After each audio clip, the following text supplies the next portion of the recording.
Inside the deadliest prisons in Latin America. Rotten meals and brutal control. This story is a dramatized adaptation inspired by real events. Some names, places, and details have been changed for privacy. The Kingdom of the Hungry. The first smell is always the food. If you can call it that. When the morning bell echoed through Tocorón prison, the air filled with the stench of sour beans and burned rice. Steam rose from dented drums in the courtyard, carrying the odor of rot across the walls. Men shuffled forward in ragged lines, bowls pressed to their chests. Guards watched from the towers, rifles slung but motionless. They didn't run this place, the inmates did. For nearly a decade, Tocorón was not a penitentiary but a kingdom. Its ruler, known simply as El Niño Guerrero, commanded thousands. Around him, a private militia of inmates enforced law, trade, and punishment. According to BBC News, 2023, the Venezuelan state ceded operational control of the prison long ago. The gangs ran the kitchens, the armory, the economy, even the water supply. That control began with food. The kitchen of fear. In Tocorón, hunger wasn't an accident. It was an instrument. Beans arrived crawling with insects, rice was mixed with pebbles to increase weight. Every shipment from the outside passed through the hands of prans, the inmate bosses. Only those who paid la vacuna, the internal tax, received clean portions. Those who didn't were fed whatever rotted first. The kitchen was a fortress inside the fortress. Prisoners called it La Sagrada, the Sacred One. Smoke blackened the ceiling, and rats danced across sacks of grain stacked like gold bars. Water tanks overflowed with algae. According to Human Rights Watch, 2022, outbreaks of dysentery and salmonella were common. Official statistics listed them as seasonal illness. Each morning, armed inmates guarded the line. The cooks, inmates chosen by the gang, wore aprons stitched from bedsheets and carried knives longer than their forearms.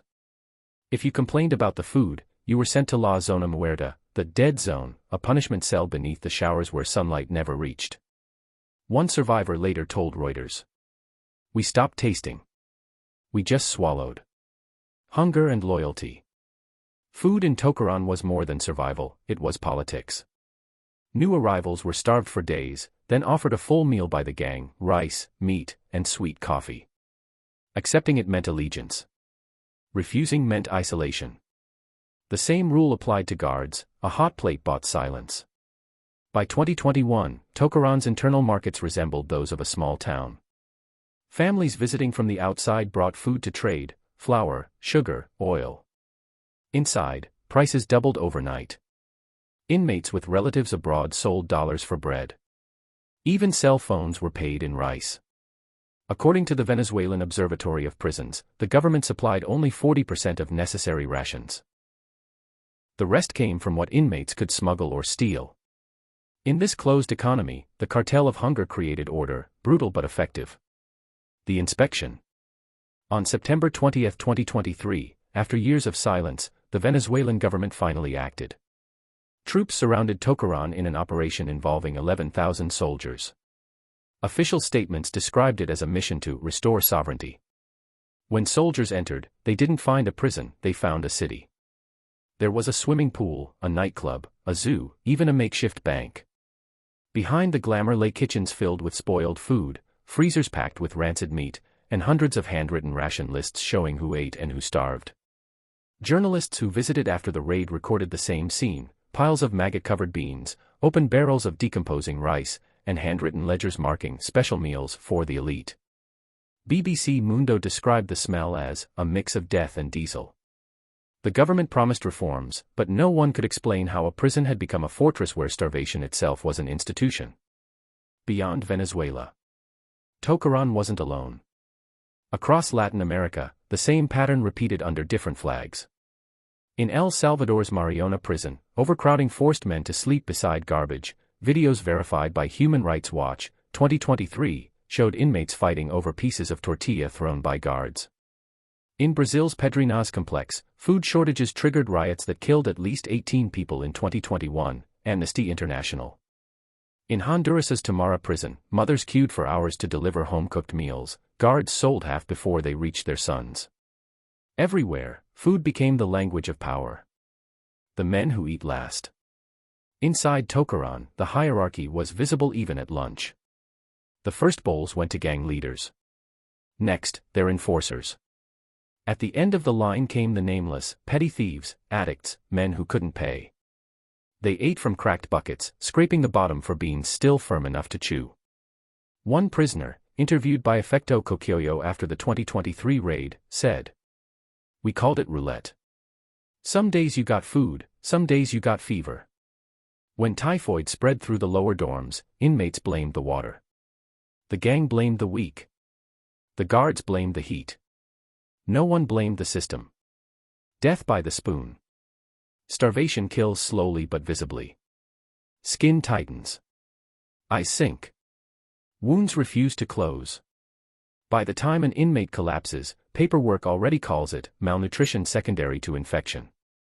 In 2022, an NGO documented 143 deaths from starvation-related causes across Venezuelan prisons.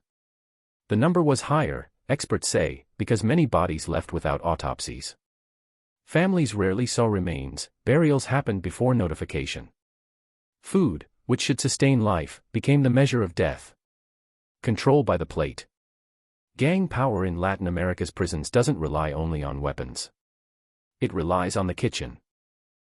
In Honduras, prisoners coined a phrase, "Quien tiene la olla, manda," he who owns the pot, rules. Control over meals means control over morale. Starve a man, and you own his obedience. Feed him, and you buy his soul. Researchers at Mexico's Side Institute describe it as nutritional coercion, a form of psychological dominance used by both gangs and authorities. It requires no orders, only hunger. The quiet resistance. Even in the darkest corners, defiance simmered. Some inmates shared scraps with the weakest, risking beatings. Others smuggled salt, vitamins, or powdered milk through visiting relatives. A few guards, ashamed, slipped extra portions across the line when no one watched. A former inmate later wrote in a letter leaked to El Nacional, "We survived because someone always shared one spoon." In a place like this, one spoon is hope. Hope, rationed like food, measured like punishment. The raid's aftermath. When the government retook Tocorón, the world saw the spectacle: cages of exotic animals, stacks of weapons, luxury rooms with plasma TVs. What it didn't see were the kitchens, the rotting pots, the empty bowls stacked like bones. Soldiers bulldozed the prison's market and seized supplies, but within weeks, survivors transferred to other facilities began reporting the same shortages. Nothing had changed, only the walls. The pattern of the region. Latin America's prisons share three traits: overcrowding, corruption, and abandonment. Across the continent, institutions built for 100,000 inmates now hold nearly 1.5 million. Budgets collapse, staff are underpaid, and gangs fill the vacuum.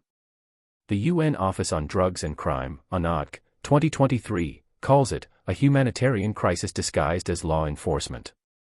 In places like Brazil's Manaus and Ecuador's Litoral, riots triggered by food shortages left hundreds dead in just a few days. Hunger is the match. Violence is the fire. The taste of ash. As dusk fell on the day of the Tocorón raid, smoke drifted above the compound. Soldiers burned the trash piles where the kitchens once stood. Inside one blackened pot, reporters found a wooden spoon, cracked and charred. Someone had carved words into its handle: Comer es vivir. To eat is to live. It was the only statement left behind by thousands of men whose voices never left the walls.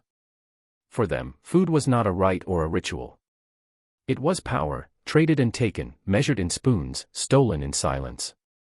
And across Latin America, in prisons still unseen, that trade continues, one rotten meal at a time. The economy of decay. Hunger doesn't just weaken the body, it shapes the entire economy of the cell block.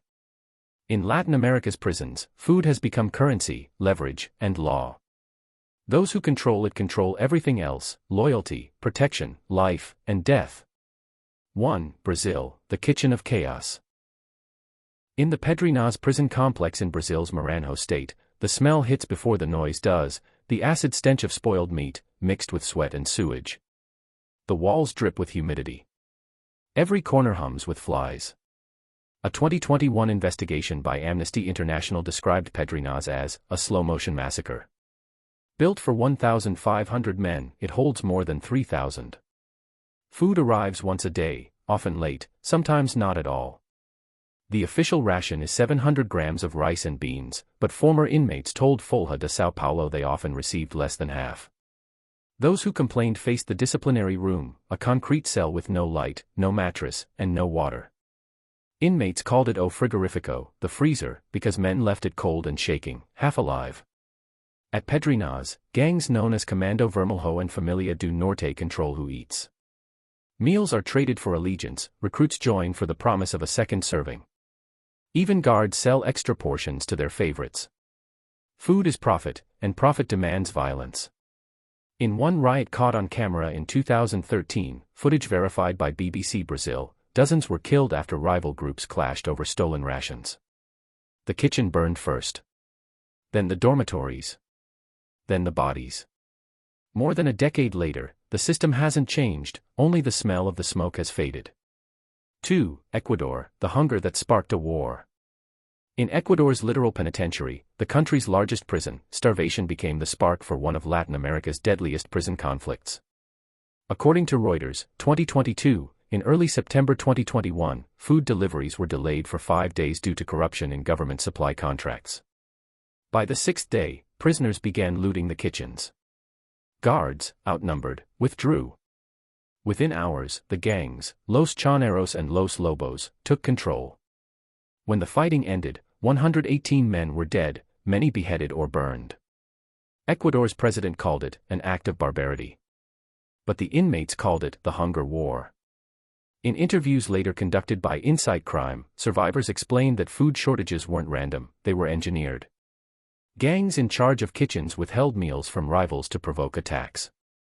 Every riot, every killing, was tied to control of the pots. Hunger didn't just cause violence, it became its language. 3. El Salvador, the control experiment. In 2022, President Nayib Bukele of El Salvador launched his war on gangs, arresting tens of thousands. Within months, the country's prisons, especially Mariona and Isalca, tripled in population. Officials promised strict discipline, and they meant it. Images verified by Human Rights Watch, 2023, show inmates forced to squat shirtless in chains while guards throw packets of unseasoned rice into the crowd. Meals are served in plastic bags, 1 scoop per man. No spoons, no plates. The prisoners call it la comida de los perros, dog food. According to The Guardian, 2023. More than 150 detainees died in custody within the first year of the crackdown, many from malnutrition and untreated illness. Yet the government called the deaths isolated incidents, a familiar phrase across the region. Bukele's administration built a new megaprison, Sacote, the terrorism confinement center, to house 40,000 men. Inside, reports describe 1 meal per day, cornmeal and beans. No riots occur, not because order prevails, but because hunger is control perfected. In these prisons, food is obedience. The full belly is the reward, the empty stomach, the punishment. 4. Honduras, the black market of survival. If Venezuela's Tocorón was a kingdom, then Honduras's Tamara National Penitentiary is a marketplace of misery. There, food is the only functioning economy. Inmates buy rice, beans, and cooking oil from other prisoners who smuggle them in through corrupt guards. Prices fluctuate like currency. A scoop of rice can cost 2 cigarettes or an hour of forced labor. A 2023 investigation by Transparency International Honduras revealed that guards earn up to 3 times their official salary by reselling food rations meant for inmates. The report noted, each missing meal equals a profit. The corruption reaches even higher. Human Rights Watch, 2022, documented entire state contracts for prison food supplies that never reached the facilities. Trucks listed as delivered on government ledgers never left their warehouses. The result is silent genocide by paperwork. 5. Nicaragua and Guatemala, the starved opposition. In Nicaragua, hunger has taken on a political face. Since 2018, following mass protests, hundreds of political prisoners have reported deliberate food deprivation. The Inter-American Commission on Human Rights, IACHR, verified multiple accounts of inmates receiving 1 small meal per day, rice mixed with worms, spoiled beans, and a cup of dirty water. One ex-detainee told BBC Mundo. We counted the days by the rumble in our stomachs. In neighboring Guatemala, overcrowded jails breed their own hunger crisis. According to the UN Office of the High Commissioner for Human Rights, families are required to feed inmates because official kitchens have collapsed. Those without families starve. In 2022 alone, 48 deaths from malnutrition were confirmed. The cruelty is bureaucratic. You don't have to beat him and to break him, you just stop feeding him. 6. The symbiosis of hunger and violence. The violence that defines Latin America's prisons is inseparable from the food crisis that sustains it. Every riot, extortion, or escape starts in the kitchen. Researchers from Flaxo, Chile describe the relationship as the hunger cycle. Corruption drains budgets. Starvation breeds desperation. Desperation fuels riots. Riots justify repression. Repression restarts corruption. The system feeds itself, but never the inmates. 7. The forgotten women. Behind the statistics, women endure a quieter kind of starvation. In Peru's Santa Monica Women's Prison, mothers feed their children before themselves. Food is rationed by number, not need.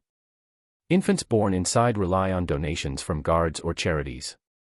In Mexico's Santa Marta Acatitla, female inmates reported trading sex for extra portions of rice, a fact confirmed in 2022 by El Universal and Amnesty International Mexico. Hunger here is not only physical, it's moral erosion. A system that forces women to sell dignity for bread isn't rehabilitating, it's erasing. 8. The children of hunger. Latin America's juvenile detention centers are not spared. In Colombia, children aged 14 to 17 live under the same starvation patterns as adults. A UNICEF 2023 report found that more than half of Colombia's detention centers fail to meet basic nutrition standards. Some minors go 2 days without meals. A boy named Luis, a pseudonym used in the report, said, "They said prison would teach us discipline. It only taught us to steal food." The hunger of children ensures the hunger of the future, another generation raised on resentment and survival instinct. 9. The contagion of decay. Starvation spreads faster than disease because it hides inside the system. In Brazil, corrupt suppliers inflate invoices. In Venezuela, gangs sell food like contraband. In Honduras, guards profit off scarcity. In Nicaragua, hunger becomes propaganda. Each government blames the next, each report disappears in translation. The UNODC 2024 Latin America Prison Survey concluded. Chronic underfeeding is the single greatest predictor of prison unrest. Yet even that data changes nothing. Because for every headline about prison reform, 1,000 bowls remain empty. 10. The resistance in the shadows. Despite the despair, pockets of resistance still flicker. In Ecuador, families risk arrest by smuggling food through drainage pipes during visits. In Brazil, NGOs like Pastoral Carceraria deliver meals through church networks. In Honduras, mothers form cooperatives to buy bulk food for their imprisoned sons. A woman outside the Tamara prison told Reuters, "The state doesn't feed them. We feed them with prayers and plastic bags." Her hands shook as she spoke, holding a sack of beans. It was all she could carry, but inside, it was worth a life. 11. The endless queue. Every morning, in every prison from Caracas to Sao Paulo, the same ritual repeats. Bare feet shuffle across cracked concrete. The line stretches from dawn until heat. Bowls clang. Guards yawn. The men at the front eat first, and fast. The men at the end eat last, if there's anything left. This is the daily liturgy of Latin America's prisons, worshipping a god made of hunger. 12. A region at the breaking point. As of 2025, Latin America's prisons hold over 1.6 million inmates, with an average overcrowding rate of 168%, according to World Prison Brief. NGOs report that at least 1/3 of those inmates experience food shortages severe enough to cause malnutrition. It is not an epidemic of crime, it's an epidemic of neglect. And hunger, once normalized, becomes an institution, invisible, yet absolute. Governments will change, policies will shift, but inside the cell blocks, men will still line up, bowls in hand, praying the smell from the kitchen isn't rot again. Feeding the forgotten. There's a phrase that echoes across the region's overcrowded cell blocks. You don't survive alone. For decades, hunger was Latin America's most efficient form of punishment, invisible, cheap, and silent. But somewhere between the cracked walls and rusted pots, people began to fight back. Not with guns. Not with riots. With food. 1. The Mothers of Tamara. In Honduras, outside the walls of Tamara National Penitentiary, a group of women meet at dawn every Saturday. They call themselves Las Madres del Saco Blanco, the Mothers of the White Sack. Each carries a bag filled with beans, rice, and bread wrapped in newspaper. When the guards allow it, they slide their bags through the gate to the waiting hands of sons, husbands, and brothers on the other side. It's risky work, smuggling extra food is illegal. But they do it anyway. According to Reuters, 2023, and Human Rights Watch, their movement began after the 2019 hunger crisis, when at least 35 inmates died from starvation and infection. At first, they brought food quietly. Then they began organizing, pooling money, coordinating with local churches, and confronting government officials. One of them, a woman named Rosa, her real name withheld, told journalists, "We can't change the prison. But we can make sure someone eats tonight." The government dismissed them as sentimental mothers. But their persistence forced prison authorities to reinstate 2 daily meals per inmate, the first improvement in years. Hunger had created them. Now, hunger feared them. 2. Brazil's faith and fire. In São Paulo, inside Brazil's chaotic penitentiary system, a quiet miracle began under fluorescent light. The Pastoral Carceraria, a Catholic prison ministry founded in 1973, now operates in over 200 facilities. Its volunteers, priests, nuns, and former inmates, bring food, soap, and medicine each week. What started as charity has become a lifeline. According to a 2024 report by Amnesty International Brazil, prisons with pastoral presence show 60% fewer cases of malnutrition-related illness. Sister Juliana, a volunteer nun, described their mission to Folha de São Paulo. When you feed someone, you remind them they're still human. The system wants them to forget that. But feeding people in prisons ruled by gangs is dangerous work. In 2022, 2 volunteers were briefly held hostage during a riot in the Presidio de Feira de Santana. They were released unharmed, because both factions respected them. Even killers recognized the sanctity of food. 3. Venezuela's Kitchens of Light.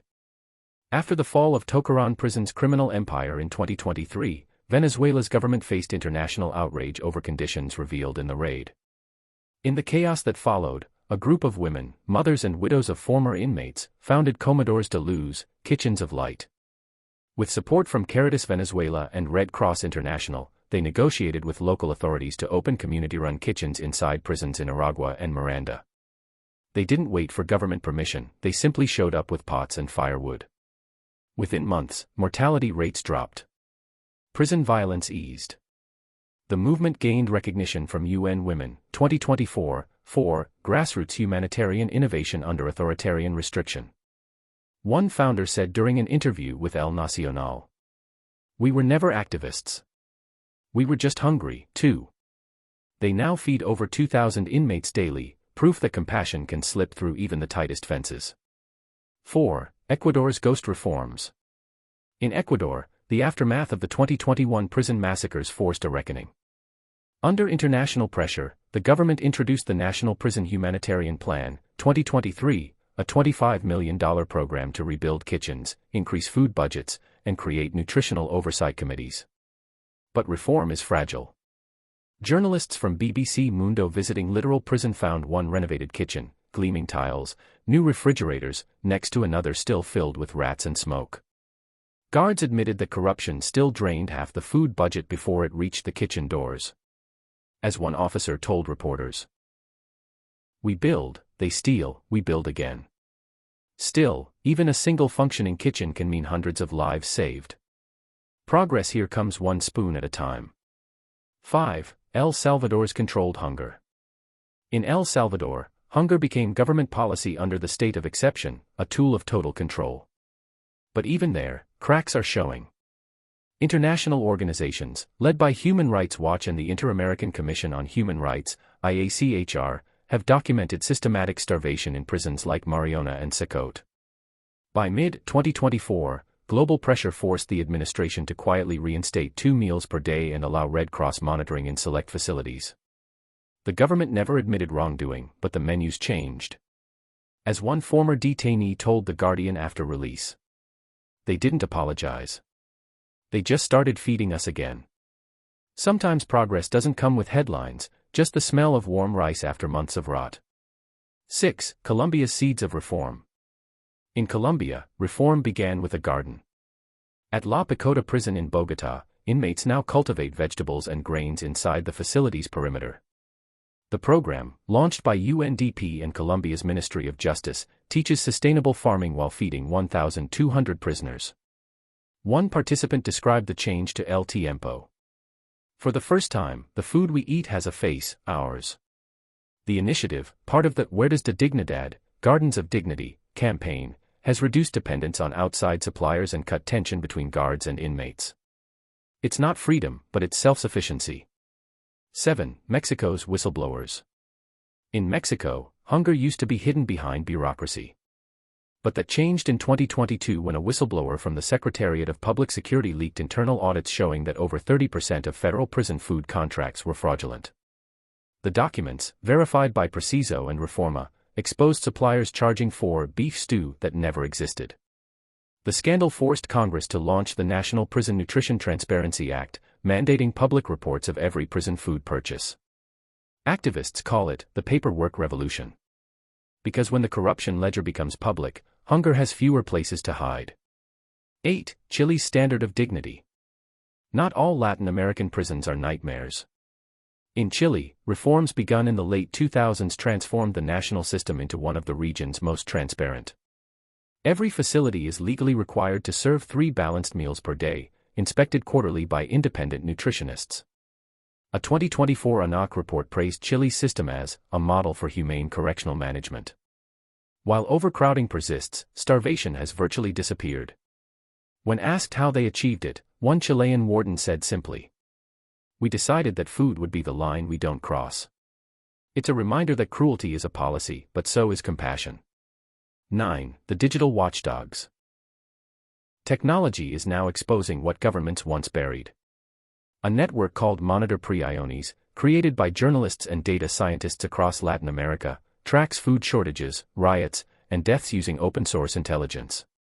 Every report is geotagged, time-stamped, and cross-verified through eyewitnesses and satellite imagery.